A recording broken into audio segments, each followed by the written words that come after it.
Imaginez que lors de vacances en famille, votre belle-fille hurle au milieu du hall d'un hôtel: « Ne parlez pas à la vieille, ce n'est que la bonne. » C'est ce qui m'est arrivé. Ma belle-fille m'a humiliée et mon fils a éclaté de rire. Mais ce qu'il ne savait pas, c'est que je suis la propriétaire de l'hôtel. J'ai construit cet empire, à partir de rien, à la sueur de mon front. Et il était temps que ma famille comprenne que mon amour et mon sacrifice ne sont pas un acquis. Je n'ai pas fait de scandale. J'ai simplement souri et j'ai orchestré une vengeance qui allait tout changer. Suivez mon histoire jusqu'au bout et découvrez comment j'ai transformé la honte en libération et comment j'ai sauvé mon fils d'une femme qui ne l'aimait que pour l'argent. Et commentez avec la ville d'où vous m'écoutez pour que je voie jusqu'où mon récit a voyagé. J'attendais ces vacances depuis des mois. À 72 ans, je n'avais pas souvent l'occasion de passer du temps de qualité avec mon fils Marc et sa famille. Quand il a suggéré que nous passions tous une semaine sur la Côte d'Azur, mon cœur s'est gonflé d'espoir. Être que ce serait enfin l'occasion de me rapprocher de ma belle-fille Isabelle, qui m'avait toujours tenue à distance durant leurs 5 années de mariage. Le trajet jusqu'à l'hôtel Belle-Rive a duré 4 heures et j'ai passé la majeure partie du temps sur la banquette arrière à écouter Marc et Isabelle discuter de leurs projets. Ils parlaient de rendez-vous au spa, de réservation pour le golf et de dîners coûteux comme si je n'étais pas là. Quand j'essayais de participer à la conversation en demandant des nouvelles des enfants ou en suggérant des activités que nous pourrions faire tous ensemble, Isabelle me répondait par des phrases courtes et sèches, tandis que Marc m'ignorait tout simplement. J'aurais dû voir les signes avant-coureurs, mais j'étais trop désespérée à l'idée de retrouver un lien familial pour y prêter attention. L'hôtel Belle-Rive était l'un des joyaux de ma couronne, bien que ma famille n'en sût rien. J'avais bâti mon empire hôtelier à partir de rien, après la mort de mon mari quand Marc n'avait que 12 ans. En commençant par une petite pension de famille, j'avais travaillé 10 à 8 heures par jour, lavé les sols, géré les réservations, et je m'étais lentement développée jusqu'à posséder 10 à 7 établissements dans 3 régions de France. Mais j'avais toujours gardé ma vie professionnelle séparée de ma famille, voulant que Marc m'aime, pour qui j'étais pas, pour ce que je possédais.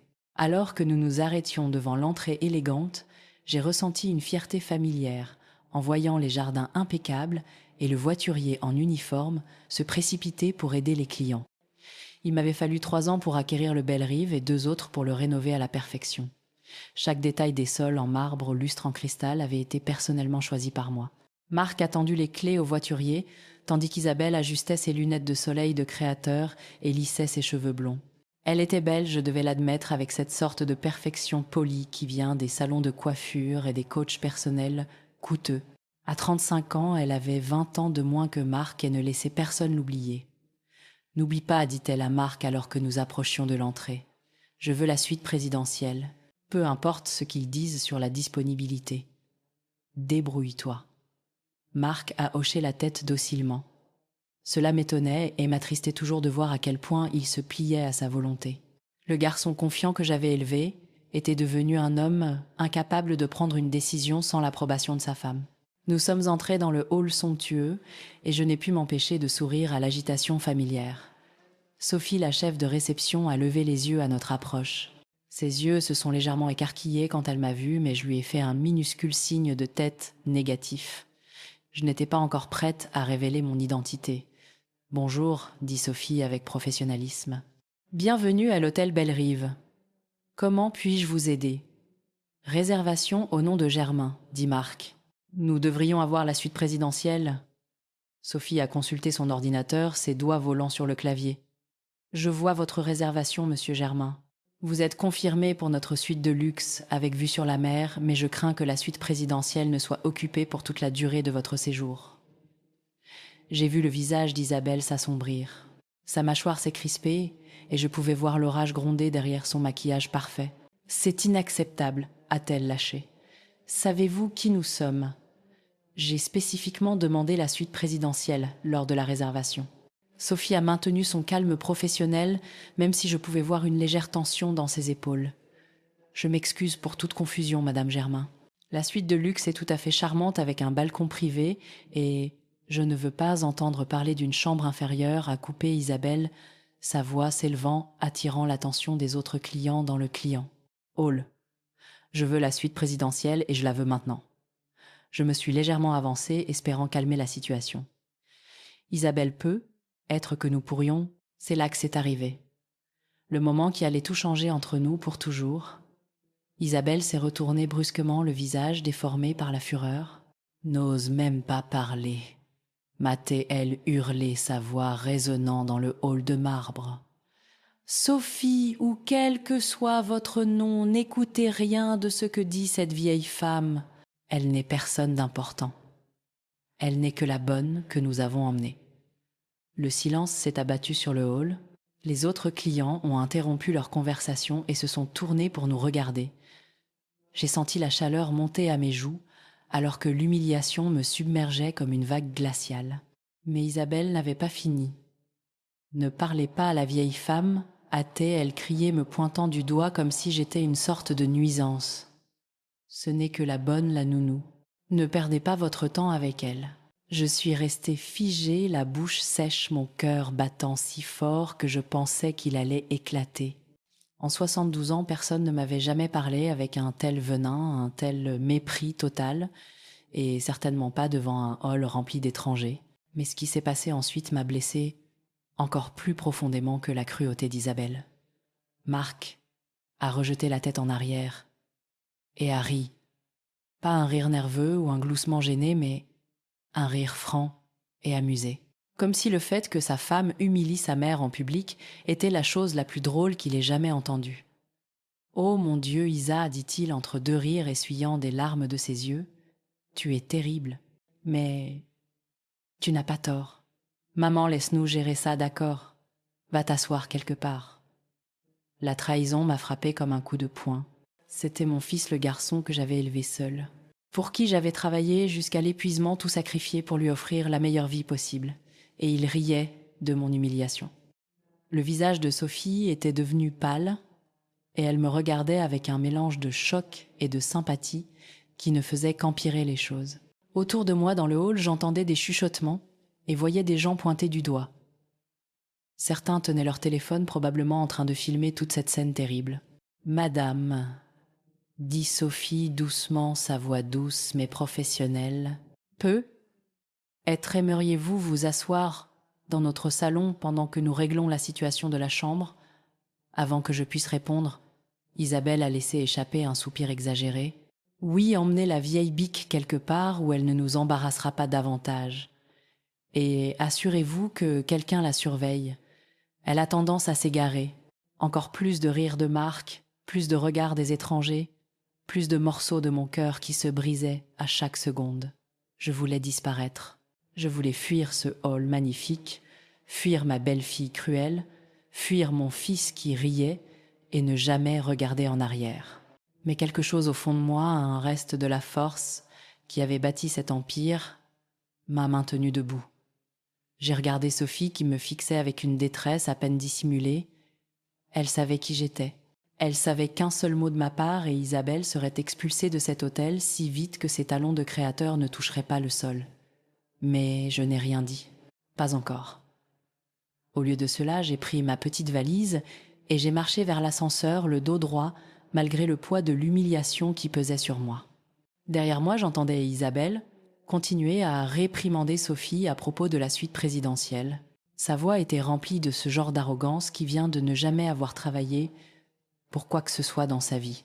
Alors que les portes de l'ascenseur se fermaient, j'ai croisé le regard de Sophie une dernière fois. Elle m'a fait le plus petit des hochements de tête, un geste qui disait qu'elle comprenait qu'elle était désolée et qu'elle attendait mon signal. J'avais bâti cet empire de mes propres mains. J'employais plus de 300 personnes dans mes établissements.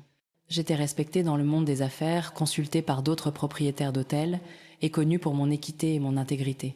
Mais dans ce hall, je n'étais qu'une vieille femme pathétique sermonnée par la femme de mon fils. Pendant qu'il riait de ma douleur, l'ascenseur est monté jusqu'au 12e étage. Et à chaque chiffre qui passait quelque chose en moi, a commencé à changer. La douleur était toujours là, vive et profonde.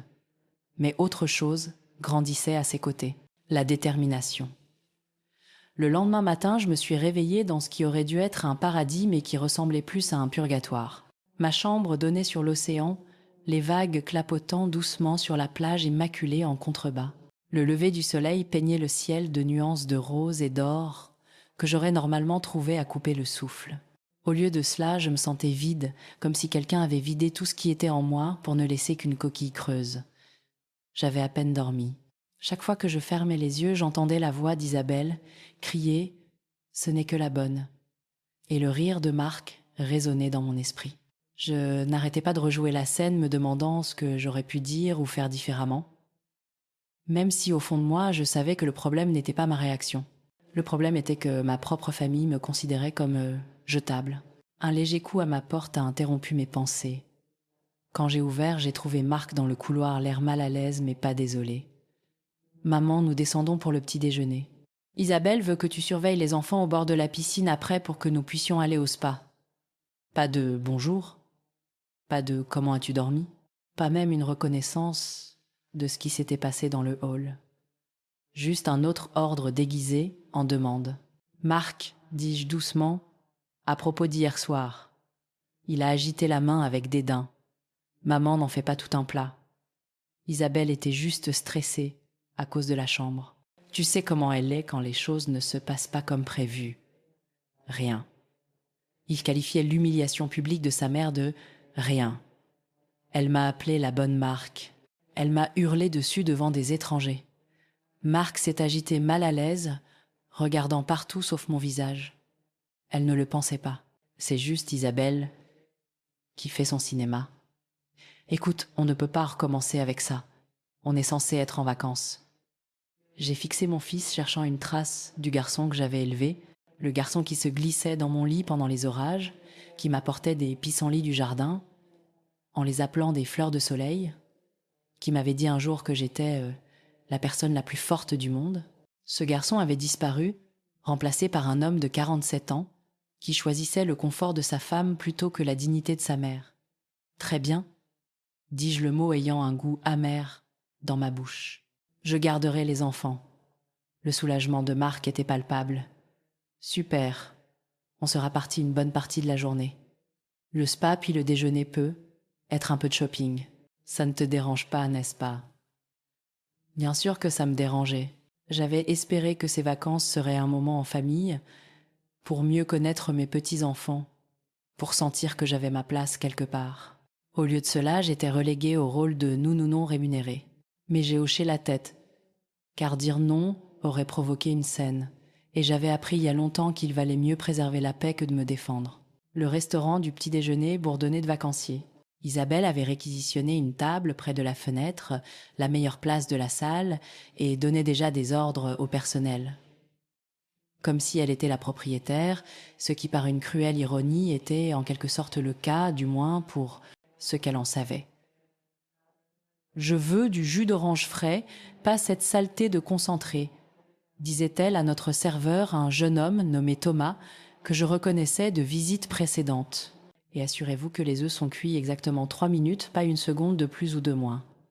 Je vois la différence. Thomas hochait la tête patiemment, même si je pouvais voir la tension autour de ses yeux. J'avais formé mon personnel à fournir un service exceptionnel, mais Isabelle mettait à l'épreuve même leur patience considérable. Mes petits-enfants, Léa et Hugo, âgés de 8 et 10 ans, étaient assis tranquillement à table, les yeux rivés sur leur tablette. Ils ont à peine levé les yeux quand je me suis approchée. « Bonjour ma chérie », dis-je à Léa tendant la main pour lui caresser les cheveux. La main d'Isabelle a jailli et a bloqué la mienne. « Ne la touche pas. On vient de lui faire coiffer les cheveux hier. Je ne veux pas que ce soit gâché. » J'ai retiré ma main, comme si je m'étais brûlée. Léa n'a même pas levé les yeux de son écran. « Les enfants, dites bonjour à mamie Hélène », a dit Marc mollement. « Bonjour », ont-ils marmonné à l'unisson, toujours sans me regarder. Je me suis assise sur la seule chaise restante, celle qui tournait le dos à la vue sur l'océan.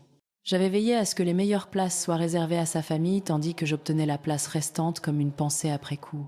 « Hélène, dit Isabelle sans même me regarder.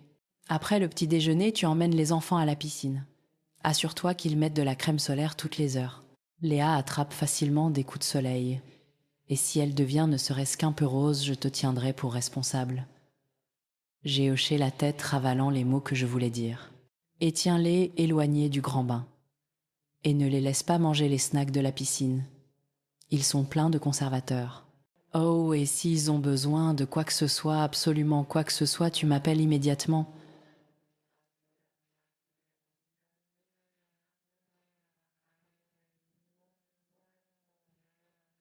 N'essaie pas de gérer ça toute seule. Chaque instruction était comme une petite coupure. Un autre rappel qu'on ne me faisait pas confiance pour m'occuper de mes propres petits-enfants sans supervision et critique. Combien de temps serez-vous au spa, demandai-je. Isabelle m'a finalement regardé, son expression froide. Aussi longtemps que nous le voudrons. Ce sont nos vacances, pas les tiennes. Tu es ici pour aider. Tu te souviens. Marc n'a rien dit. Il lisait quelque chose sur son téléphone, complètement déconnecté de la conversation. Je me suis demandé, quand il était devenu cette personne, cet homme qui laissait sa femme traiter sa mère comme une employée. Après le petit déjeuner, je me suis retrouvée au bord de la piscine avec Léa et Hugo, essayant d'engager la conversation tandis qu'ils restaient absorbés par leurs appareils. Les autres familles autour de nous riaient, jouaient, interagissaient vraiment les unes avec les autres. Nous ressemblions à des étrangers assis à la même table. « Mamie », a dit Léa soudainement, et mon cœur a bondi d'espoir qu'elle veuille enfin me parler. « Oui, ma chérie. Maman dit que tu faisais le ménage chez les riches, c'est vrai. » La question m'a frappée comme une gifle. J'avais travaillé dur toute ma vie. Oui, mais je n'avais jamais fait le ménage pour qui que ce soit. J'avais bâti un empire, à partir de rien créer des emplois pour des centaines de personnes, gagner le respect dans une industrie dominée par les hommes. Mais d'une manière ou d'une autre, dans la version tordue de mon histoire par Isabelle, j'avais été réduite à une femme de ménage. Non, ma chérie, dis-je doucement, je possède des entreprises. Je construis des hôtels. Hugo leva les yeux de sa tablette pour la première fois de la matinée. Maman dit que tu inventes des histoires sur le fait d'être importante parce que tu as honte d'être pauvre. La cruauté de ces mots m'a coupé le souffle. Isabelle ne m'avait pas seulement humiliée en public.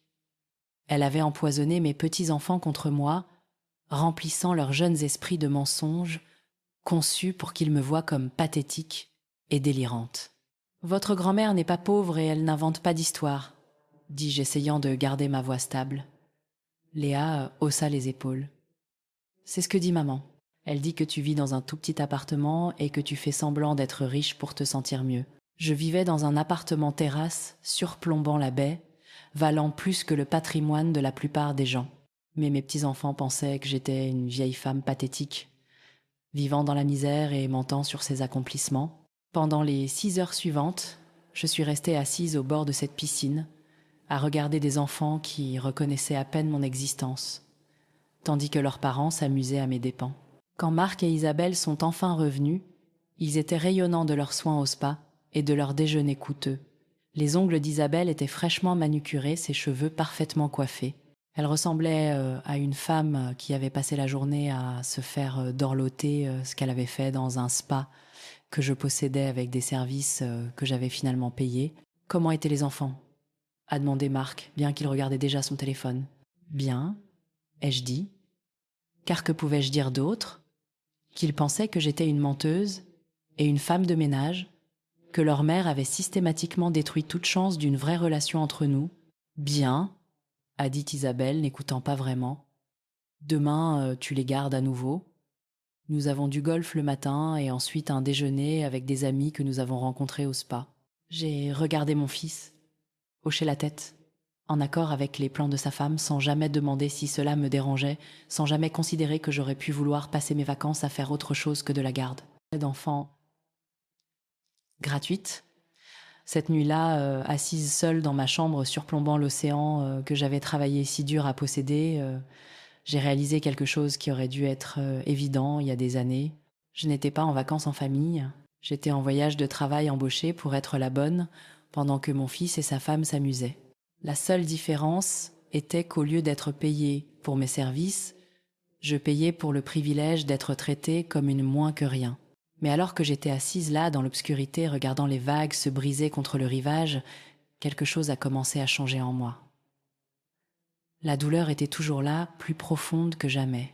Mais elle était rejointe par autre chose.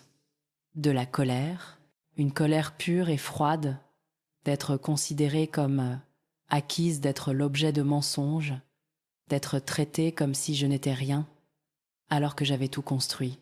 Demain, ai-je décidé, les choses allaient commencer à changer. Le 3e jour de nos vacances a commencé comme les 2 précédents avec moi, recevant mes ordres d'Isabelle, tandis que Marc hochait la tête comme une marionnette obéissante. Cette fois, il prévoyait une excursion d'une journée dans un vignoble voisin, et j'étais censée rester avec les enfants.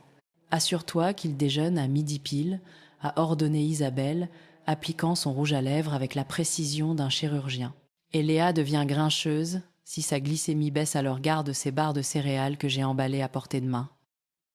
Je voulais souligner que j'avais élevé un enfant avec succès, que je savais comment nourrir et prendre soin des enfants, mais j'avais appris que toute défense de mes capacités n'entraînerait que des instructions plus détaillées et des critiques implicites. Nous serons probablement de retour vers 10 à 8 heures, a dit Marc levant à peine les yeux de son téléphone. Peu. Être plus tard si la circulation est mauvaise, alors qu'il se préparait à partir. J'ai surpris Isabelle au téléphone, avec quelqu'un sa voix prenant ce ton particulier qu'elle utilisait quand elle se croyait maligne. Non, on ne peut pas dîner ce soir. Je suis encore de corvée de babysitting. Je sais, c'est ridicule, mais ce n'est que pour quelques jours de plus. Fais-moi confiance. Une fois que tout ça sera réglé, nous n'aurons plus à nous occuper de ça. Quelque chose de froid s'est installé dans mon estomac. La façon dont elle a dit « une fois que tout ça sera réglé » ne sonnait pas comme si elle parlait juste de la fin de nos vacances. Après leur départ, j'ai emmené les enfants au club pour enfants de l'hôtel, un service que j'avais personnellement conçu pour donner plus de flexibilité aux familles pendant leur séjour. Les animateurs étaient merveilleux avec Léa et Hugo. Et pour la première fois depuis notre arrivée, je les ai vus sourire et interagir avec d'autres enfants de leur âge. Avec quelques heures pour moi, j'ai décidé de me promener dans la propriété. Cela faisait des années que je n'avais pas pu observer mon hôtel en tant que cliente plutôt qu'en tant que propriétaire. Et je voulais voir comment les choses fonctionnaient vraiment. C'est alors que j'ai entendu la conversation qui a tout changé. Je passais devant le bar de la piscine quand j'ai entendu des voix familières provenant d'une des cabanes privées. Marc et Isabelle étaient censés être au vignoble, mais ils étaient là cachés derrière les murs de toile parlant à voix basse avec un autre couple que je ne reconnaissais pas. Le truc, disait Isabelle, c'est qu'elle se fait vieille et les vieilles personnes ne sont pas éternelles, si tu vois ce que je veux dire. Une voix de femme que je ne connaissais pas a ri. Isabelle, tu es terrible. Je suis pragmatique, a répondu Isabelle. Marc est fils unique, donc tout nous reviendra un jour. La question est juste de savoir combien de temps nous devons attendre. Mon sang s'est glacé. Je me suis approchée de la cabane restant cachée derrière un grand palmier. Et la vieille femme elle-même, a demandé l'homme inconnu. N'a-t-elle pas d'argent à elle? La voix de Marc, la voix de mon propre fils, a fait s'arrêter mon cœur. Maman, mon Dieu, non. Elle est complètement fauchée. Elle vit dans un tout petit appartement, s'en sort à peine avec sa petite retraite. Je la soutiens financièrement depuis des années. Les mensonges sortaient si facilement de sa bouche que je me suis demandé depuis combien de temps il les racontait. Je vivais dans un appartement terrasse valant 3 millions d'euros. Mes revenus mensuels provenant uniquement de mes investissements étaient supérieurs à ce que la plupart des gens gagnaient en un an. Mais d'une manière ou d'une autre, dans la version de la réalité de Marc, j'étais un fardeau qu'il soutenait généreusement. C'est pour ça que ces vacances sont si pénibles, a poursuivi Isabelle. On doit la traîner partout parce qu'elle ne peut rien se permettre toute seule. C'est comme avoir un animal de compagnie pathétique, dont on ne peut pas se débarrasser. L'autre femme a fait des bruits de sympathie. Comme c'est terrible pour vous. Et elle s'attend probablement à ce que vous preniez soin d'elle quand elle sera vraiment vieille et malade. Jamais de la vie, a dit Isabelle avec un rire venimeux. À la minute où elle aura besoin de vrais soins, elle ira directement dans un EHPAD public. Je ne vais pas transformer ma maison en maison de retraite pour une vieille femme inutile. Je me suis agrippée au palmier pour me soutenir. Il ne parlait pas seulement d'attendre que je meure naturellement. Il prévoyait de m'abandonner dès que je deviendrais un inconvénient. Mais les mots suivants de Marc furent ceux qui ont vraiment brisé mon cœur. Le plus drôle, c'est qu'elle se croit encore importante, a-t-il dit, et je pouvais entendre l'amusement cruel dans sa voix. Elle raconte ses histoires ridicules sur le fait de posséder des entreprises et d'avoir réussi. C'est même un peu triste de voir à quel point elle est devenue délirante. La démence, a demandé l'homme inconnu. Peut être, a répondu Marc, ou juste un besoin désespéré de se sentir importante. Quoi qu'il en soit, c'est embarrassant. Hier, elle a essayé de dire aux enfants qu'elle possédait des hôtels. Des hôtels, vous imaginez? Ils ont tous ri le son me transperçant comme du verre brisé. Eh bien, a dit Isabelle, au moins nous n'aurons plus à supporter ces histoires folles très longtemps. Je lui donne peu. Être encore 5 ans, 10 au maximum, et ensuite nous serons enfin libres de vivre nos vies, sans avoir à faire semblant de nous soucier d'une vieille femme sans valeur, qui n'a jamais rien accompli. Je suis restée là, derrière ce palmier, sentant mon monde entier s'effondrer autour de moi. Ce n'étaient pas des étrangers parlant d'un parent malheureux. C'était mon fils et sa femme qui discutaient de ma mort comme s'il s'agissait de vacances longtemps attendues qu'ils planifiaient. La meilleure partie, a continué Isabelle, c'est qu'elle est si reconnaissante pour la moindre attention que nous lui accordons. Comme ces vacances, elle pense vraiment que nous l'avons invitée, parce que nous voulions qu'elle soit là. Elle n'a aucune idée que nous l'avons seulement emmenée pour garder les enfants, afin que nous puissions nous amuser. Encore des rires, encore de la cruauté désinvolte. J'en avais assez entendu, plus qu'assez. Je me suis éloignée de la cabane en titubant ma vision brouillée par des larmes que je refusais de laisser couler. Pas ici, pas où ils pourraient me voir et savoir que j'avais découvert leurs vrais sentiments. Je suis retournée dans ma chambre avant que le barrage ne cède. Assise sur le bord de mon lit, je me suis enfin laissée submerger par le poids de ce que j'avais appris. Mon fils, le garçon que j'avais élevé seul, après la mort de son père. L'enfant pour lequel j'avais travaillé 10 à 8 heures par jour, pensait que j'étais un fardeau sans valeur dont il avait hâte de se débarrasser. Ma belle-fille, qui m'avait souri pendant 5 ans de dîners de famille et de fêtes, ne me voyait que comme une main-d'œuvre gratuite et un bouc émissaire commode. Et mes petits-enfants, aussi innocents soient-ils, avaient appris à me voir comme une menteuse et un poids pour les ressources de leur famille. J'étais assise dans cette chambre d'hôtel, ma chambre d'hôtel, dans mon hôtel construit avec mon argent et ma sueur, et j'ai réalisé que j'avais passé des années à déverser de l'amour et du soutien sur des gens qui non seulement ne l'appréciaient pas, mais qui m'en voulaient activement pour cela. Le téléphone a sonné, me sortant de mes sombres pensées. C'était la réception. « Madame Germain, c'est Sophie de la réception. J'espère ne pas vous déranger, mais je voulais vérifier si tout allait bien. » Certains membres du personnel ont mentionné qu'ils s'inquiétaient pour vous. La gentillesse de Sophie, le soin sincère dans sa voix de la part de quelqu'un qui était essentiellement une étrangère, m'a fait réaliser à quel point j'étais affamée de décence humaine élémentaire. « Je vais bien, Sophie. Merci de demander. Vous êtes sûre ? S'il y a quoi que ce soit que nous puissions faire pour rendre votre séjour plus confortable. » J'ai failli rire de l'ironie. Voici une de mes employées, quelqu'un que je payais pour fournir un service aux clients, qui me montrait plus de considération que ma propre famille ne l'avait fait depuis des années. « En fait, Sophie, il y a quelque chose que vous pouvez faire pour moi. »« Bien sûr. De quoi avez-vous besoin ?» J'ai pris une profonde inspiration, sentant quelque chose bouger en moi, comme des plaques tectoniques trouvant un nouvel alignement. « J'ai besoin que vous prépariez un relevé détaillé de toutes les dépenses portées sur la chambre de mon fils. Tous les repas, les services, les extras. Je veux une comptabilité complète. » Il y eut une pause. « Certainement. Puis-je demander à quel sujet ? Disons simplement que je commence à voir certaines choses plus clairement que je ne l'ai fait depuis longtemps. » En raccrochant, je me suis dirigée vers la fenêtre et j'ai regardé l'océan. Le soleil commençait à se coucher peignant le ciel de nuances brillantes d'orange et de rouge. C'était magnifique. Mais pour la première fois en 3 jours, je n'admirais pas seulement la vue. Je planifiais. Ma famille voulait me traiter comme si je n'étais rien, comme si j'étais juste une vieille femme pathétique qu'ils devaient tolérer jusqu'à ma mort. Ils étaient sur le point de découvrir exactement à qui ils avaient affaire. Ce soir-là, Marc et Isabelle sont revenus de leur fausse excursion, dans les vignobles, le visage rougi par le soleil, et satisfaits de leur journée de tromperie. Ils ont traversé le hall de l'hôtel comme des héros conquérants, ignorant complètement que j'avais entendu chaque mot cruel de leur conversation au bord de la piscine. Maman, a crié Marc quand il m'a repéré dans le salon avec les enfants. « Comment s'est passée ta journée ? J'espère que les enfants n'ont pas été trop pénibles. » L'inquiétude désinvolte dans sa voix aurait pu me tromper la veille, mais maintenant je l'entendais pour ce qu'elle était vraiment. Une performance conçue pour maintenir l'illusion qu'ils se souciaient de mon bien-être. Ils ont été des anges, ai-je répondu ma voix stable, malgré la tempête qui faisait rage en moi. Nous avons passé un agréable moment au club pour enfants, n'est-ce pas? Léa et Hugo ont hoché la tête distraitement, gravitant déjà vers leurs parents, comme des planètes attirées en orbite.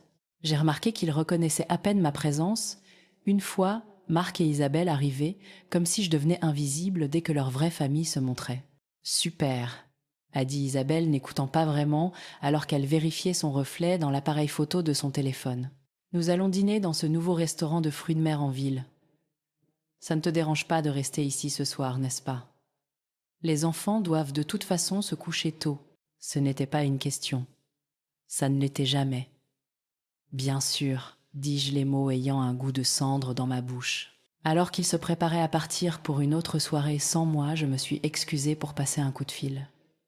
De retour dans ma chambre, j'ai composé un numéro que je n'avais pas utilisé depuis des mois. Maître Dubois, c'est Hélène Germain. Maître Dubois était mon avocat d'affaires depuis 15 ans.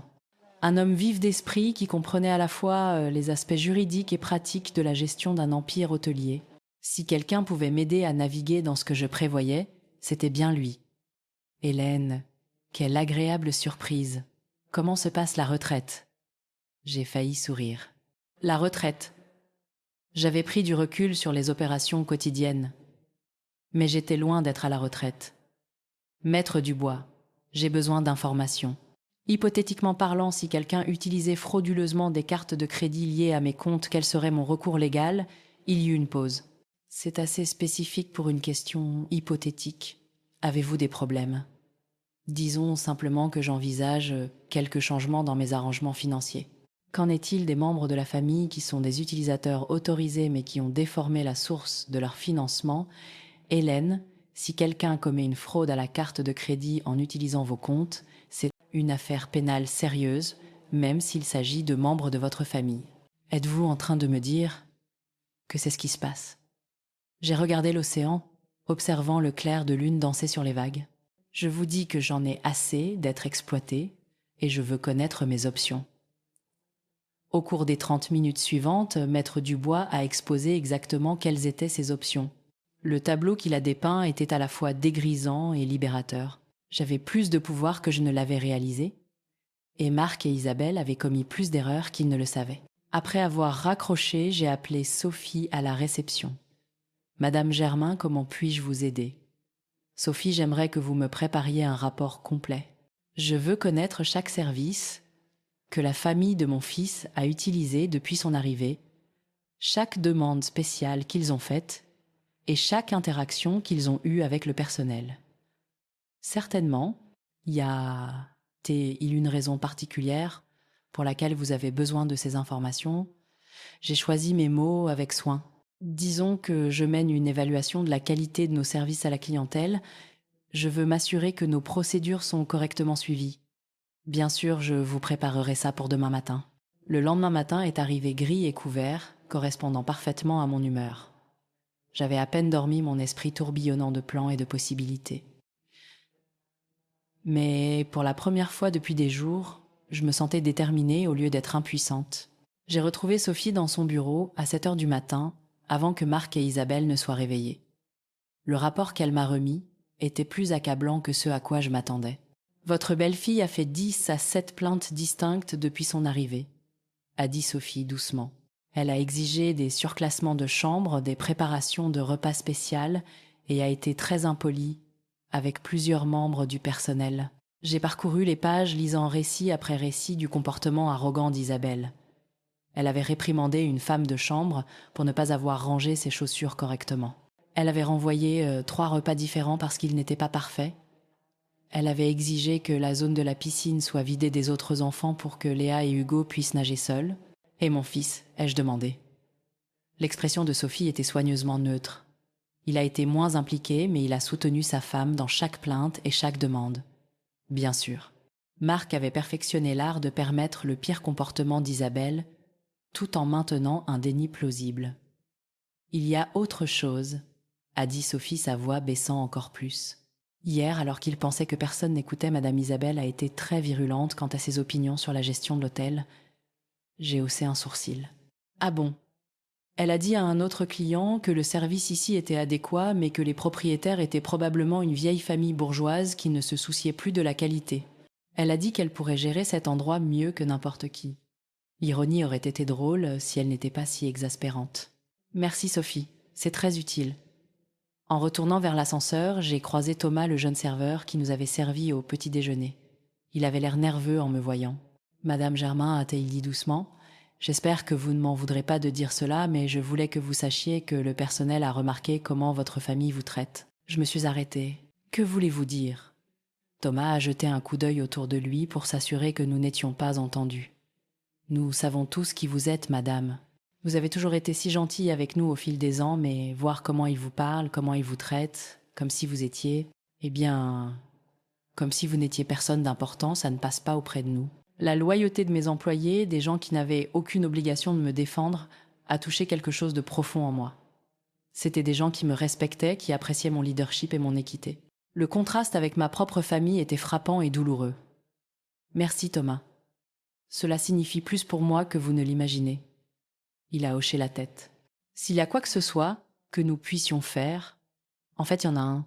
Je veux que vous continuiez à fournir un excellent service à la famille de mon fils. Mais je veux aussi que vous documentiez tout ce qu'ils font et disent « Pouvez-vous faire ça pour moi ?» Absolument. Au cours des 2 jours suivants, je suis devenue une observatrice d'un genre différent.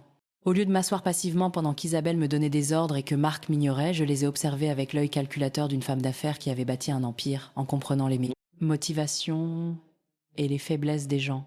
Ce que j'ai vu était encore pire que ce que j'avais imaginé. Isabelle n'était pas seulement arrogante, elle était cruelle. Je l'ai vue réduire une jeune femme de chambre en larmes parce que les serviettes n'étaient pas pliées exactement selon ses spécifications. Je l'ai vue piquer une véritable crise de colère quand le service au bord de la piscine était trop lent, hurlant, sur un serveur qui faisait de son mieux. Marc n'était pas seulement passif, il était complice. Il encourageait le pire comportement d'Isabelle, riant quand elle faisait des remarques acerbes sur le personnel, ajoutant ses propres plaintes aux siennes, traitant les gens qui travaillaient pour moi comme s'ils étaient moins que des humains. Mais c'est leur traitement de Léa et Hugo qui m'a finalement fait basculer. Je regardais les enfants jouer dans la piscine quand Léa s'est écorché le genou sur le bord rugueux du plongeoir. C'était une blessure mineure saignant à peine, mais elle pleurait et cherchait du réconfort.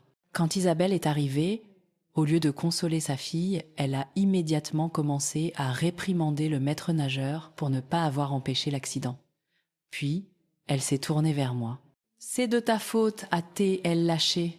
Je t'avais dit de les surveiller attentivement.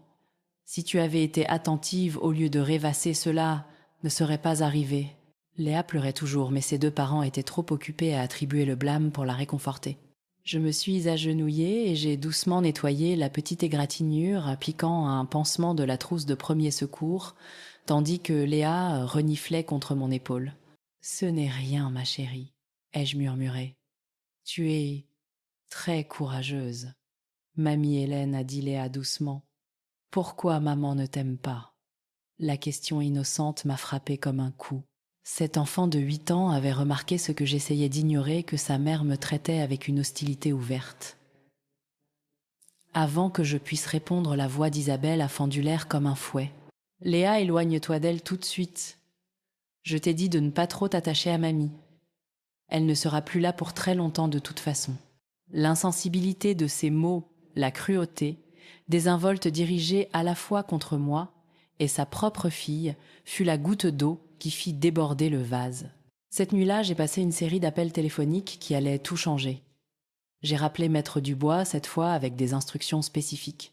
J'ai appelé mon comptable avec des demandes détaillées de dossiers financiers, et j'ai appelé Paul Durand, le directeur général de ma chaîne hôtelière, avec des ordres qui prendraient effet immédiatement. Après avoir raccroché le dernier appel, je me suis regardée dans le miroir de la salle de bain. La femme qui me fixait semblait plus âgée que ses 72 ans, usée par des jours d'humiliation et d'abus émotionnels. Mais il y avait quelque chose de nouveau dans ses yeux. Quelque chose qui n'était pas là depuis le début de ses vacances cauchemardesques. Le pouvoir et la détermination absolue de l'utiliser. Demain était notre dernier jour complet à l'hôtel. Marc et Isabelle avaient prévu une dernière journée spectaculaire à me traiter comme une employée. Tandis qu'ils s'amusaient à mes dépens, ils n'avaient aucune idée qu'ils étaient sur le point de découvrir exactement qui ils avaient bousculé. Notre dernier jour, à l'hôtel Belle-Rive, s'est levé lumineux et sans nuages, le genre de journée de plage parfaite qui ornait nos brochures et fidélisait nos clients année après année. Mais alors que je me préparais pour ce que je savais être le jour le plus important de ma vie depuis des décennies, le beau temps me semblait presque ironique. Isabelle s'était surpassée. En planifiant notre dîner d'adieu, elle avait réservé le salon privé le plus exclusif de l'hôtel, celui qui surplombait l'océan et coûtait plus cher par soirée que le salaire mensuel de la plupart des gens. Bien sûr, elle n'avait aucune idée que chaque euro qu'elle dépensait provenait de mes comptes filtrés par les cartes de crédit que j'avais stupidement permis à Marc d'utiliser. « Ce soir va être parfait, hâté. Elle annonçait au petit déjeuner, sa voix portant cette note particulière d'autosatisfaction que j'avais appris à reconnaître. J'ai invité certaines des personnes charmantes que nous avons rencontrées cette semaine à se joindre à nous, les Fournier-les-Martin et ce charmant couple de Paris. » Marc a hoché la tête en signe d'approbation. « Ça a l'air génial, chérie. Maman, tu pourras occuper les enfants pendant le dîner, n'est-ce pas ?» Il s'agite pendant les conversations d'adultes. Même maintenant, même lors de notre dernier jour, j'étais reléguée à la table des enfants, pendant que des étrangers profitaient d'un repas coûteux à mes dépens. Bien sûr, dis-je doucement, mais à l'intérieur, quelque chose se cristallisait en une résolution dure comme le diamant. J'ai passé la matinée à faire les derniers préparatifs. Maître Dubois avait travaillé toute la nuit pour s'assurer que tout était juridiquement inattaquable. Paul Durand avait informé les membres clés du personnel qui devaient connaître la vérité, et j'avais répété devant le miroir jusqu'à ce que je puisse prononcer mes mots sans que ma voix ne tremble. À 15 heures, j'ai reçu l'appel que j'attendais. « Madame Germain, c'est l'inspecteur Chevalier du commissariat. Nous avons examiné les documents financiers que votre avocat a fournis. Sur la base des preuves de frais non autorisés et de fausses déclarations, nous pouvons intervenir dès que vous serez prête. Merci, inspecteur. Je vous appellerai quand ce sera le moment. » L'après-midi s'est écoulé avec une lenteur angoissante. Isabelle a passé des heures à se préparer, se transformant en l'image de la sophistication élégante qu'elle portait comme une armure contre le monde. Marc a repassé sa plus belle chemise et a ciré ses chaussures, se préparant à jouer le rôle de l'homme d'affaires prospère pour leurs nouveaux amis. Aucun d'eux n'a pris la peine de me demander ce que je portais ou si j'avais besoin d'aide pour me préparer. Dans leur esprit, je n'étais que la bonne. Et la bonne n'avait pas besoin d'être présentable pour leur dîner important. À 10 à 9 heures précises, nous nous sommes réunis sur la terrasse du Couchant, le joyau des restaurants de mon hôtel. La salle était spectaculaire avec des baies vitrées offrant une vue imprenable sur l'océan et un balcon privé où les clients pouvaient sortir pour sentir la brise marine. Des lustres en cristal projetaient une lumière chaude sur des tables dressées avec le linge de maison et la porcelaine les plus fins. J'avais conçu cette salle moi-même, choisissant chaque détail des peintures murales peintes à la main au sol en marbre importé. C'était censé être un lieu où des moments spéciaux étaient célébrés, où des souvenirs qui dureraient toute une vie étaient créés. Ce soir, il servirait un but très différent. Les autres invités étaient déjà assis à notre arrivée. 6 couples bien habillés qui avaient clairement été impressionnés par le charme d'Isabelle et la confiance facile de Marc au cours de la semaine passée. Ils nous ont accueillis chaleureusement bien, que j'ai remarqué que leur attention se concentrait principalement sur Isabelle et Marc, tandis que je recevais des hochements de tête polis mais dédaigneux. « Tout le monde voici la mère de Marc », a dit Isabelle me désignant avec le même enthousiasme qu'elle pourrait montrer pour un meuble malheureux mais nécessaire. Elle nous a aidés avec les enfants cette semaine. A aidé. Comme si j'étais la nounou engagée plutôt qu'un membre de la famille en vacances. La conversation a coulé autour de moi, alors que les plats exquis se succédaient. Isabelle tenait le beau rôle régalant la table d'histoire sur leur voyage et leurs projets futurs. Marc jouait le rôle du mari dévoué riant de ses blagues et ajoutant des détails qui les faisaient paraître tous les deux plus mondains et prospères qu'ils ne l'étaient en réalité. J'étais assise au bout de la table avec Léa et Hugo les aidant à couper leur nourriture et les gardant silencieux pendant que les adultes profitaient de leur soirée. À plusieurs reprises, lorsque les enfants posaient des questions tout à fait raisonnables ou faisaient des commentaires innocents, Isabelle me lançait des regards acérés comme si leur comportement normal d'enfant était de ma faute. Hélène, hâtée, elle dit pendant une brève accalmie dans la conversation sa voix portant juste assez pour que tout le monde entende. « Pourrais-tu emmener les enfants sur le balcon ?» Il commence à s'agiter, et je détesterais qu'il dérange le repas de tout le monde. C'était le moment parfait. J'attendais qu'elle me renvoie publiquement, qu'elle démontre sa cruauté désinvolte devant un public. Maintenant, avec des témoins présents, et la scène. Exactement comme je l'avais prévu, il était temps. Je me suis levée lentement, posant ma serviette sur la table, avec une précision délibérée. La conversation a continué autour de moi, alors que je marchais vers le bout de la table, où Isabelle était assise radieuse, dans ses parures empruntées complètement inconscientes, que son monde était sur le point de s'effondrer. « En fait, Isabelle, dis-je ma voix calme, mais portant clairement à travers la pièce, je pense qu'il est temps que nous ayons une conversation honnête. » La table est devenue silencieuse. Isabelle a levé les yeux vers moi avec irritation, plutôt qu'inquiétude clairement agacée, que j'ai interrompu sa performance. « De quoi parles-tu ? Je t'ai demandé d'emmener les enfants dehors. »« Je sais ce que tu as demandé. » ai-je répondu, me plaçant directement derrière sa chaise. « Tout comme je sais pour votre conversation près de la cabane de la piscine il y a 3 jours. Celle où vous avez discuté du temps qu'il me reste à vivre et de votre joie quand je serai morte. » Le visage d'Isabelle est devenu blanc, mais elle s'est rapidement reprise, forçant un rire qui sonnait cassant dans l'air soudainement tendu. « Je n'ai aucune idée de ce dont tu parles. Tu as du mal comprendre quelque chose. Ai-je mal compris quand tu m'as traité de vieille femme sans valeur ? Ou quand tu as dit que tu me mettrais dans un EHPAD public dès que je deviendrais un inconvénient ? Ou peut-être ai-je mal compris quand mon fils rit de mon délire en prétendant posséder des entreprises ? » Marc me fixait maintenant son visage, un mélange de choc et de panique croissante. Autour de la table, les autres invités échangeaient des regards gênés, souhaitant clairement être n'importe où ailleurs. « Maman, » a dit Marc, sa voix tendue par l'avertissement. « Peut-être devrions-nous discuter de cela en privé. »« Oh, je pense que nous avons eu assez de discussions privées, » ai-je répondu sans jamais quitter le visage d'Isabelle Desieux. « Je pense qu'il est temps pour une vérité publique. » J'ai sorti de mon sac à main un dossier épais de documents. Le bruit du papier froissé semblait anormalement fort dans la pièce silencieuse. « Mesdames et messieurs, dis-je m'adressant à toute la table, j'aimerais me présenter correctement. Mon nom est Hélène Germain, et je suis la propriétaire et fondatrice du groupe hôtelier Germain. » Des exclamations ont retenti autour de la table. L'une des femmes a couvert sa bouche avec sa main. « Cet hôtel, le Belle-Rive, est l'un des 10 à 7 établissements de mon portefeuille. Le repas que vous savourez ce soir, les chambres dans lesquelles vous avez séjourné, le personnel qui vous a servi, tout cela m'appartient. » La bouche d'Isabelle s'est ouverte et fermée comme un poisson hors de l'eau. Marc était devenu complètement immobile, son visage vidé de toute couleur. Depuis 1 semaine, ai-je continué ma voix, se renforçant à chaque mot. J'ai été systématiquement humiliée, rabaissée et traitée comme une employée par mon propre fils et sa femme. Ils vous ont dit à mes petits-enfants et à quiconque voulait bien l'entendre que je suis une vieille femme pauvre et délirante qui invente des histoires de succès pour se sentir importante. J'ai ouvert le dossier et j'ai commencé à sortir des documents. Ceci est l'acte de propriété de cet hôtel. Ceci est l'enregistrement de ma société. Ce sont des états financiers montrant ma valeur nette de 47 millions d'euros. Et ceci, dis-je en brandissant le dernier document, est un relevé de chaque dépense que Marc et Isabelle ont faite avec les cartes de crédit que je leur ai fournies, pensant aider des membres de ma famille qui se souciaient de moi. Le silence était assourdissant.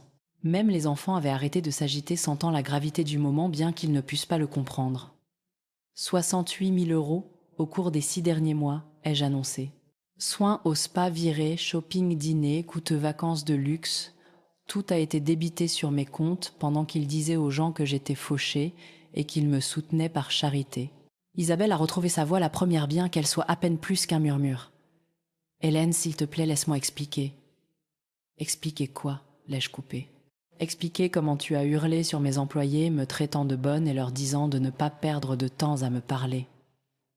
Expliquer comment tu as passé des années à empoisonner mes petits-enfants contre moi, leur disant que je suis une menteuse et un fardeau. Expliquer comment tu prévoyais de m'abandonner dans un EHPAD public dès que je deviendrais un inconvénient. » Marc a finalement parlé, sa voix tremblante. « Maman, on peut arranger ça. Tout ça n'est qu'un malentendu. Je me suis tournée pour regarder mon fils, le garçon que j'avais élevé seul, l'homme que j'avais soutenu et aimé inconditionnellement pendant 47 ans. Non, Marc, ce n'est pas un malentendu. C'est exactement ce que tu voulais. Tu voulais une mère qui soit reconnaissante pour des miettes d'attention, qui fournirait de l'argent et du babysitting gratuit sans demander de respect en retour. Tu voulais quelqu'un que tu pouvais utiliser sans conséquence. J'ai sorti mon téléphone et j'ai appuyé sur un numéro que j'avais programmé plus tôt. Inspecteur Chevalier, c'est Hélène Germain. Oui, je suis prête pour vous maintenant. L'effet a été immédiat et dévastateur. Isabelle s'est levée si rapidement qu'elle a renversé son verre de vin, le liquide rouge s'étalant sur la nappe blanche comme du sang. Tu as appelé la police, a-t-elle hurlé, son sang-froid se fissurant enfin complètement. Tu as appelé la police contre ta propre famille, j'ai appelé la police contre des personnes qui m'escroquent, ai-je corrigé. Le fait que nous soyons parents n'a aucune pertinence pour la loi. Marc était maintenant debout, lui aussi, ses mains tremblant, alors qu'il tendait la main vers moi. Maman, s'il te plaît, réfléchis à ce que tu fais. Pense aux enfants. Ils ne méritent pas de voir leurs parents arrêtés.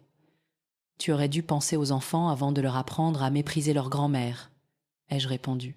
Tu aurais dû penser à eux avant de décider que leur héritage était plus important que leur relation avec moi. Les invités se levaient désireux d'échapper au drame familial qui se déroulait sous leurs yeux. Je ne les blâmais pas.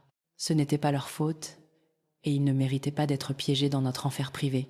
Alors qu'ils sortaient offrant des excuses maladroites, Isabelle a fait une dernière tentative désespérée pour reprendre le contrôle. « Tu fais une énorme erreur », a-t-elle sifflé son beau visage tordu de rage et de panique. « Nous sommes ta famille. Nous sommes tout ce que tu as. Si tu fais ça, tu seras seule pour toujours. » Je l'ai regardée. Cette femme qui avait passé 5 ans à détruire systématiquement ma relation avec mon fils et mes petits-enfants. Et j'ai ressenti quelque chose que je n'avais pas connu depuis des décennies. Une paix totale et absolue. « Isabelle, dis-je doucement, je suis seule depuis des années. La seule différence, c'est que maintenant je le choisis. » Le bruit de pas dans le couloir a annoncé l'arrivée de l'inspecteur Chevalier et de son partenaire. Alors qu'ils entraient dans l'élégant salon, leur présence semblait rétrécir Isabelle et Marc, les réduisant des personnes confiantes et arrogantes qu'ils avaient été toute la semaine à des animaux effrayés et acculés. « Madame Germain ?» L'inspecteur Chevalier s'est approché de moi avec une courtoisie professionnelle. « Sont-ce bien les individus contre lesquels vous souhaitez porter plainte ?» J'ai regardé mon fils une dernière fois, espérant contre tout espoir voir une trace de remords, un signe que le garçon que j'avais élevé était encore, quelque part à l'intérieur de l'homme qui avait ri de mon humiliation. Mais Marc me regardait maintenant avec une haine pure, son masque tombant enfin complètement. Espèce de vieille garce vindicative, hâté il grondait, tu détruis cette famille pour de l'argent. Et à ce moment-là, j'ai su que je faisais le bon choix. Les procédures judiciaires qui ont suivi se sont déroulées avec une rapidité surprenante.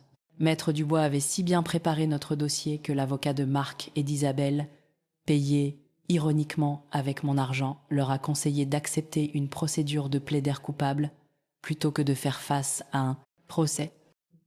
Les accusations de fraude à la carte de crédit et d'abus de faiblesse sur personnes âgées étaient passibles de sanctions sévères, mais la véritable punition fut l'exposition publique de leur tromperie.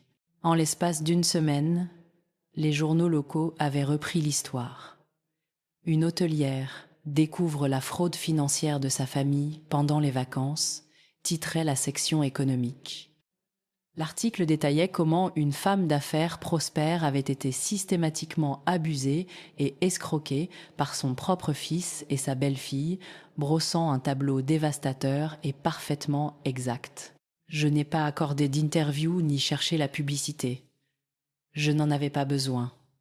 Les faits parlaient d'eux-mêmes. Marc et Isabelle ont été bannis de toutes les propriétés du groupe hôtelier Germain. Leurs cartes de crédit ont été annulées, leur accès à mes comptes révoqués, et les paiements mensuels que je faisais pour leurs prêts immobiliers ont immédiatement cessé. En 30 jours, ils ont été contraints de vendre leur maison et de déménager dans un appartement exigu en ville. Mais les conséquences financières n'étaient rien comparées aux conséquences sociales. L'histoire s'est répandue dans leurs cercles sociaux comme une traînée de poudre. L'adhésion au club de golf que je payais a été annulée. L'école privée où Léa et Hugo étaient scolarisés, frais de scolarité gracieusement offerts par mamie Hélène, a exigé le paiement immédiat des frais en retard ou la désinscription. Les amis qui avaient profité de dîners coûteux et de fêtes somptueuses financées par mon argent sont soudainement devenus très occupés lorsque Marc ou Isabelle appelaient. J'ai observé tout cela se dérouler depuis la distance paisible de mon appartement-terrasse, ne ressentant que du soulagement. 3 mois après ce dîner terrible, j'ai reçu une lettre. L'adresse de l'expéditeur était le nouvel appartement de Marc et l'écriture était celle d'Isabelle, bien qu'elle soit tremblante et désespérée comparée à sa calligraphie habituellement parfaite. « Chère Hélène, commençait-elle, j'espère que vous trouverez dans votre cœur la force de nous pardonner nos erreurs. Nous avons appris notre leçon et voulons arranger les choses. Les enfants regrettent terriblement leur grand-mère. Et Marc réalise maintenant à quel point il a eu tort de me laisser m'interposer entre vous. S'il vous plaît, donnez-nous une autre chance d'être la famille que vous méritez. » J'ai lu la lettre 2 fois, puis je l'ai soigneusement pliée et l'ai placée dans mon classeur à côté des rapports de police et des documents du tribunal. Ce n'étaient pas des excuses. C'était une autre manipulation, une autre tentative d'accéder à mes ressources maintenant que les leurs s'étaient taries. Le vrai Marc, celui qui m'avait traité de vieille garce vindicative face aux conséquences de ses actes, m'avait montré exactement qui il était. La lettre d'Isabelle n'était que la confirmation qu'aucun d'eux n'avait rien appris, sauf que leurs actions avaient des conséquences financières. Je n'ai jamais répondu. Au lieu de cela, j'ai commencé à construire la vie que j'aurais dû vivre depuis le début. J'ai vendu 2 de mes plus petites propriétés et j'ai utilisé l'argent pour créer la Fondation Germain, une association à but non lucratif dédiée à la prévention de la maltraitance des personnes âgées et au soutien des seniors abandonnés par leur famille. Le siège de la fondation occupait le dernier étage de mon nouvel hôtel dans le centre de Nice et je me suis jetée dans le travail avec une énergie que je n'avais pas ressentie depuis des années. La fondation est devenue ma vraie famille. Le docteur Lemoine, une gériatre qui est devenue notre directrice médicale, était la fille que je n'avais jamais eue. Maître Sullivan, notre conseiller juridique, me rappelait ce que Marc aurait pu être s'il avait choisi l'intégrité plutôt que l'arrogance. Maria Rodriguez, qui dirigeait nos groupes de soutien, avait survécu à l'abus financier de sa propre famille et comprenait la douleur particulière d'être trahi par ceux que l'on aime le plus. Ensemble, nous avons aidé des dizaines de seniors à reprendre leur vie et leur dignité en main. Nous avons fourni une assistance juridique, des conseils financiers et surtout une communauté de personnes qui comprenaient que la famille c'était plus que des liens de sang. Mes petits-enfants restaient une source de tristesse, mais même cette douleur a commencé à guérir avec le temps. Léa et Hugo étaient assez jeunes pour que le poison d'Isabelle et de Marc ne soit être pas permanent. J'ai créé des fonds fiduciaires pour leurs études universitaires qui seraient gérés par la fondation à leur majorité. S'ils choisissaient de me contacter à ce moment-là, connaissant la vérité sur ce qui s'était passé, je les accueillerais à bras ouverts. Sinon, ils auraient quand même la sécurité que j'avais toujours voulu leur offrir. 1 an après la confrontation à l'hôtel Bellerive, j'ai reçu une visite inattendue. Sophie, mon ancienne chef de réception, avait été promue directrice générale de l'établissement et elle a appelé pour demander si elle pouvait passer à mon appartement. Madame Germain, A.T.L., dit alors que nous étions assises sur mon balcon surplombant la baie.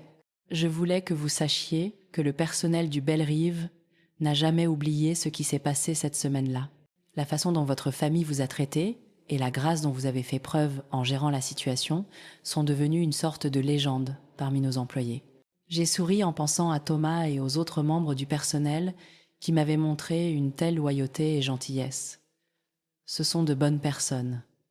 Ils méritaient mieux que d'assister à ce cirque. Il y a autre chose, a poursuivi Sophie. Nous avons eu plusieurs demandes de personnes qui ont entendu parler de la fondation. Des clients qui font face à des situations similaires avec leur propre famille. Ils ont demandé s'il pourrait y avoir des programmes disponibles à l'hôtel, quelque chose qui pourrait les aider. L'idée qui a jailli de cette conversation est devenue notre initiative la plus réussie. Les séjours de ressourcement étaient des programmes d'1 semaine organisés à l'hôtel Bellerive, combinant un hébergement de luxe avec des séances de thérapie, des consultations juridiques et des groupes de soutien, Les seniors qui avaient été financièrement ou émotionnellement abusés par des membres de leur famille pouvaient venir guérir dans le même cadre magnifique où j'avais finalement trouvé la force de me battre. L'ironie était parfaite. Le salon où Marc et Isabelle avaient prévu de m'humilier une dernière fois est devenu un lieu où d'autres survivants partageaient leurs histoires et trouvaient leur voie. La piscine, où j'avais surpris leur plan cruel, est devenue un lieu de guérison et de renouveau.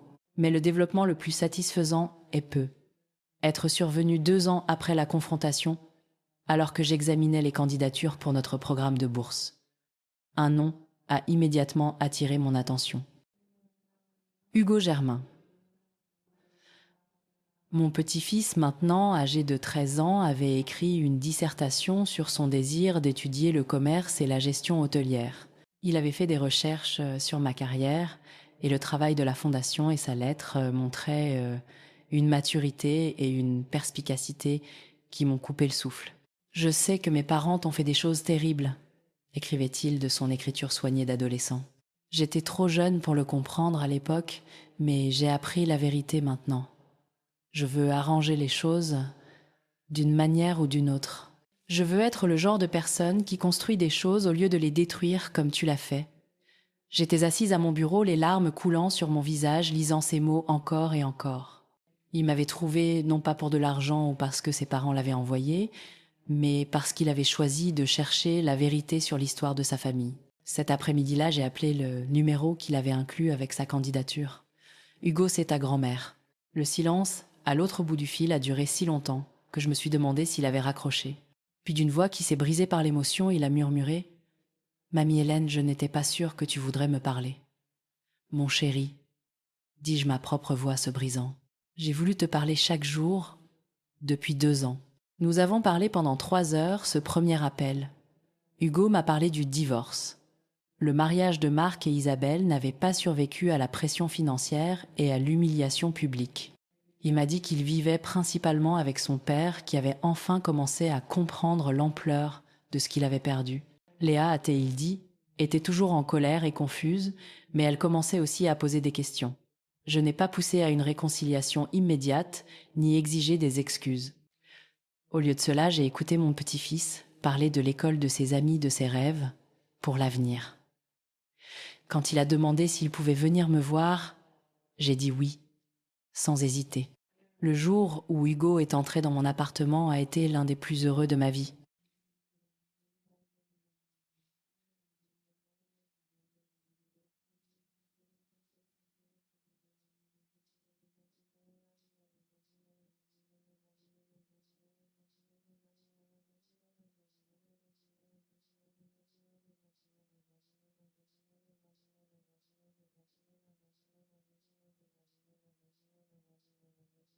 Nous avons passé des heures à regarder des albums photos et je lui ai raconté des histoires sur son grand-père et sur la construction de l'entreprise qui serait un jour son héritage s'il le voulait. « Mamie, a-t-il dit alors que nous regardions le coucher de soleil depuis mon balcon.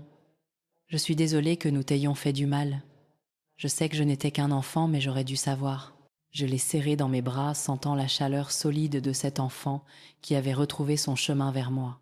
« Tu étais exactement l'enfant que tu étais censé être, » lui ai-je dit. « Rien de tout cela n'était de ta faute. » Aujourd'hui, 5 ans après ces terribles vacances, je me réveille chaque matin dans mon magnifique appartement et je ne ressens que de la gratitude. Hugo vient me voir chaque week-end et travaille à temps partiel à la fondation, apprenant le métier depuis la base, tout comme je l'avais fait des décennies plus tôt. Léa a commencé à appeler de temps en temps des conversations timides qui me donnent de l'espoir pour l'avenir. Marc m'a envoyé une lettre pour mon 77e anniversaire. C'était de vraies excuses, cette fois pleines de remords sincères et de reconnaissance de la douleur qu'il avait causée. Il ne demandait ni pardon ni argent, exprimait simplement l'espoir qu'un jour je serais être disposé à le revoir. Je n'ai pas encore décidé. La blessure qu'il a causée est profonde. Et la confiance, une fois si complètement brisée, ne se répare pas facilement. Mais voir Hugo devenir un homme intègre me donne l'espoir que la rédemption est peu, être possible même pour ceux qui sont tombés le plus bas. Isabelle, j'ai appris par Hugo, a déménagé dans une autre région et s'est rapidement remariée. Elle ne me contacte jamais ni les enfants, ce qui est probablement pour le mieux. Certaines personnes sont simplement toxiques et la réponse la plus saine est de les retirer complètement de sa vie. L'hôtel Belle-Rive prospère sous la direction de Sophie et la fondation a aidé plus de 2000 seniors à reprendre leur vie et leur dignité. Je me promène encore parfois dans le hall me souvenant de cette semaine terrible où je me sentais si petite et impuissante. Mais maintenant, quand je me tiens dans cet espace au sol de marbre, je ne vois pas l'endroit où j'ai été humiliée. Je vois l'endroit où j'ai finalement appris à me battre, où j'ai découvert que je n'avais pas accepté la cruauté simplement parce qu'elle venait de la famille. La leçon la plus importante que j'ai apprise est la suivante: on apprend aux gens comment nous traiter. Pendant des années, j'avais appris à Marc et Isabelle qu'ils pouvaient m'utiliser sans conséquence, que mon amour était inconditionnel, même lorsque leur respect était inexistant. Quand j'ai finalement fixé des limites, quand j'ai finalement exigé le respect que je méritais, tout a changé. Pas immédiatement et non sans douleur, mais finalement, j'ai 77 ans et je n'ai jamais été aussi heureuse. Je suis entourée de personnes qui m'apprécient pour qui je suis pas, pour ce que je peux leur fournir. Je m'endors chaque soir en sachant que je suis aimée et respectée. Et je me réveille chaque matin excitée par le travail qui m'attend. Il m'a fallu trop d'années pour apprendre qu'être seul n'est pas la même chose que de se sentir seul. Et que parfois la famille que l'on choisit est plus forte que la famille dans laquelle on est. Marc et Isabelle pensaient m'apprendre une leçon en m'humiliant dans ce hall d'hôtel. Ils avaient raison sur une chose. J'ai bien appris quelque chose cette semaine-là. J'ai appris que je valais la peine de me battre, même si je devais être la seule à le faire. Et cette connaissance a fait toute la différence. Maintenant, je suis curieuse à votre sujet, vous qui écoutez mon histoire. Qu'auriez-vous fait à ma place? Avez-vous déjà vécu quelque chose de similaire? Commentez ci-dessous. En attendant, je vous laisse sur l'écran final 2 autres histoires qui sont les préférées de la chaîne et qui vous surprendront certainement.